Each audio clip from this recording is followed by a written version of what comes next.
ini perilaku-perilaku yang tidak biasa nih di masyarakat kita. Bahwa pencemaran, hujatan, dan yang paling penting ini ada unsur ya mengungkap data pribadi orang.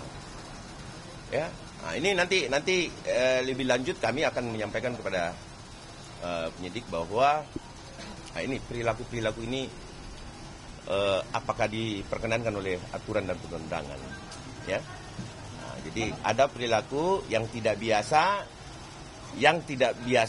yang biasa dilakukan oleh orang-orang yang biasa, yang tidak seperti biasanya, ya perilaku ini, sehingga ini perlu betul-betul kita untuk memberikan edukasi pembelajaran terhadap masyarakat Indonesia bahwa demokrasi hukum di Republik ini tidak boleh terkebiri dengan hal-hal yang perilaku yang tidak biasa-biasa saja.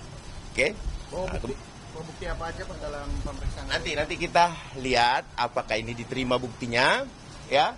Kita akan sampaikan nanti setelah kami lakukan kunjungan kepada penyidik, ya. Silakan Pak Ketum. Oke, nah, jadi public defender ya. Sebagai warga negara yang baik, kita datang dipanggil dengan baik untuk memberikan keterangan.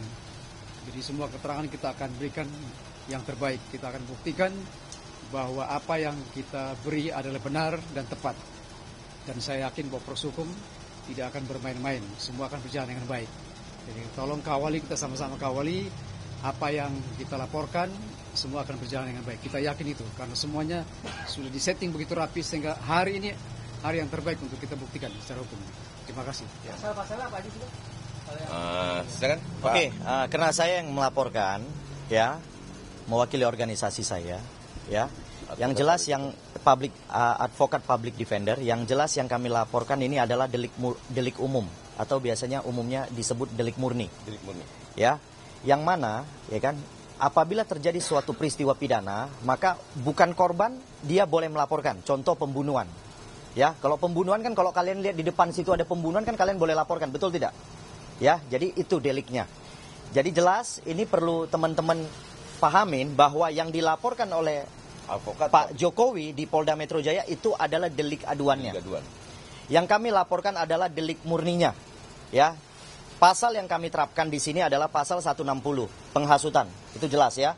Oke, kenapa kami duga ada penghasutan? Karena si RS itu seolah-olah meyakinkan masyarakat bahwa itu adalah produk palsu. Itu intinya. Ya kan? Itu intinya.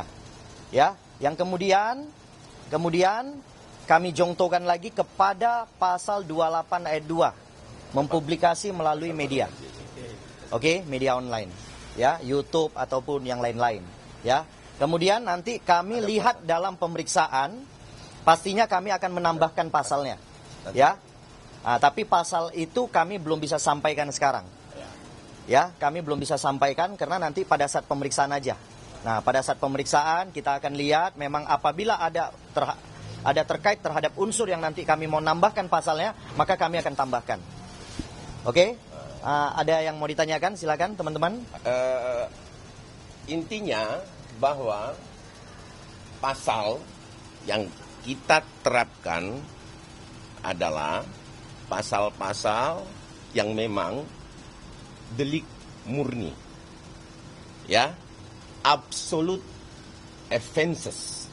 Ya, absolute offenses. Jadi berbeda antara kuasa hukum Pak Jokowi dengan kami, advokat public defender, kita menerapkan pasal yang pastinya absolute offenses. Ya, ini untuk penambahan pasalnya. Itu bocorannya ya. Tapi nanti kita akan sampaikan setelah perkembangan pemeriksaan. Pak, oke, ada lagi? Tapi dalam laporan ini apakah sudah sowan ke pihak atau ke Pak Jokowi sendiri Pak terkait laporan? Ini pertanyaan bagus nanti yang jawab ketua umum Ketua umum tuh. yang jawab. Nah, itu rencananya tuh Pak biasanya memang. Seperti apa tuh? Rencananya kita akan berkunjung kepada korban. Jadi kita akan langsung ke Kota Solo nanti. Ya, sabar menanti. Semua kita akan berikan informasi yang tepat. Hari ini, itu aja ya. bukan hari ini pertemuan sama Jokowi, bukan Jokowi. Nanti Pak Ketum kita akan meminta mengatur waktunya. Pastinya kita akan atur waktunya. Yang pastinya sudah lakukan komunikasi. Ya, komunikasi sudah terjalin. Cuman kita atur waktunya karena kan LBH itu ya kalau LBH ataupun ada sesuatu yang sifatnya kasusnya itu adalah absolute offenses, maka memang wajib setiap penegak hukum itu wajib berkunjung kepada korban, tidak harus kuasa hukumnya. Ya, ada lagi yang perlu ditanyakan? Ada berapa item bukti yang akan mau diserahkan, Pak? Apa kemarin? Sekitar 16, nanti kita lihat ya apa yang gitu ya, berapa banyak yang diterima. 16 terus ada 9 video. Ya. Yang kami anggap itu masuk dalam tindak delik murni, ya, atau absolute offense.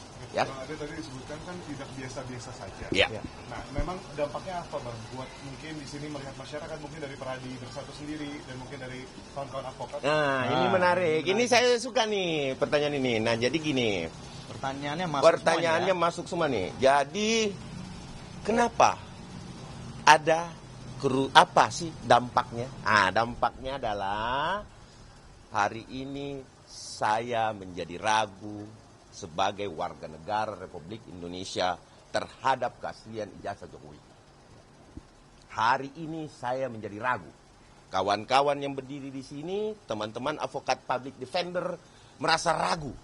Tapi kami yakin betul 90% proses yang terjadi di TPU, laporan TPUA di Mabes Polri, dan kami yakin betul bahwa ijazah itu asli. Kenapa?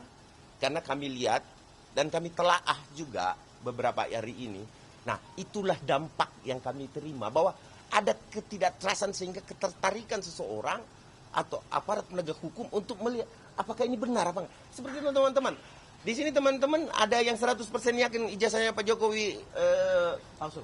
Asli enggak? Enggak, asli dulu. Asli dulu. Ada yang 100% dari dampak ini? Menjadi bertanya-tanya kan? Nah, ini pertanyaan ini adalah pertanyaan ini yang membuat kami, ini adalah perilaku yang tidak biasa. Kalau itu asli dan itu sudah dinyatakan oleh lab sampai kemanapun di laboratorium, uji kertas dan lain sebagainya, serta foto dan lain sebagainya, bahwa itu asli, saya yakin kok pihak pembenci Jokowi atau orang-orang yang memang menaruh kebencian terhadap Bapak Joko Widodo, ya, yang memang betul-betul saya anggap perilaku tidak biasa yang biadab, ya, bisa dikutip gitu, bahwa ini perilaku yang biadab, bahwa ketika kemudian Pak Jokowi tidak memiliki kebaikan, ingatlah dia pernah memimpin kita loh 10 tahun, ya, 10 tahun, dan itu tidak terjadi gejolak apa-apa, dan perkembangan 11-5% yang saya lihat dari beberapa media juga ada kan perkembangan, termasuk inflasi, tidak mampu menekan dan lain sebagainya, dan membayar utang kita. Ini harusnya kita hargai. Walaupun demikian Pak Joko Widodo itu mantan presiden loh, ya, presiden ke-7 loh, ya. Kenapa presiden ke-6, presiden ke-5, presiden ke-4 kok nggak masalah ya? Kok nggak ada perilaku yang tidak biasa terhadap mereka ya? Ada apa ya di Republik ini? Ada yang sedang tidak baik-baik saja, atau ada orang yang memang menanam dendam atau kebencian secara personal sehingga mengembangkan perpecahan di antara masyarakat kita. Udahlah, marilah kita bangun Republik ini bersama-sama dengan baik, santun dan penuh tanggung jawab yang baik. Saya rasa pemerintahan Prabowo Gibran, kita lihat ke depannya banyak sekali program-program unggulan yang itulah yang harusnya kita protes ketika kemudian program-program itu betul-betul tidak berjalan sesuai dengan apa yang kita inginkan gitu. Ya, ada lagi?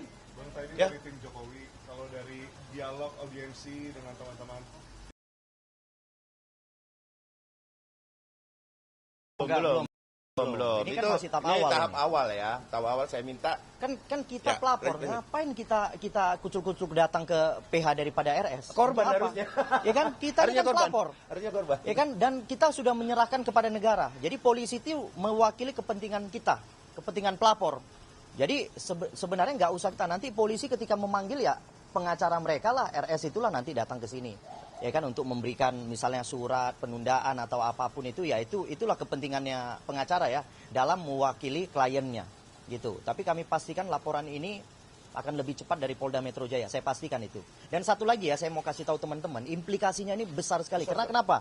Satu, keluarga saya yang tadi mau kuliah di UGM jadi ragu. Jadi nggak usah lah, nanti palsu pula ijazahnya kan gitu.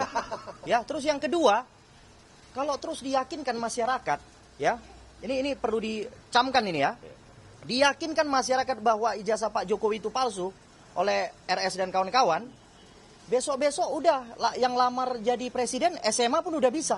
Kan gitu kan? Kalau mereka faktakan terus, seolah-olah ini palsu. Masyarakat semua yakin. Kalau gitu nggak usah ada yang kuliah lagi lah. Kalian teman-teman nggak usah kuliah, SMA pun bisa jadi presiden kok besok-besok. Nah itu implikasinya besar sekali. Ya, besar sekali implikasinya. Itu demikian dari saya. Ada lagi tambahan? Kalau Pak Jokowi sendiri berani bawa ijazahnya ke Polri, itu berarti beliau yakin 1000%. Tidak mungkin itu palsu barang dibawa ke sini. Kalau barang palsu dibawa itu bunuh diri namanya. Pelapor membunuh dirinya sendiri. Bunuh diri, ya betul. Itu saja. Ya. Terima kasih. Nah, jadi ini dampaknya ya teman-teman. Nah, ada lagi? Dampaknya ngeri kan? Ada lagi nggak? Kami masuk dulu ya. Ada lagi ya, udah ya. Oke. Nanti habis masuk baru kita habis kita diperiksa lah ya. Item nggak bisa di-spill sedikit. Nanti merusak pemeriksaan. Jangan. Ini dia ya. Ini dia ya. Oke, jangan ya. Oke. Oke, teman-teman.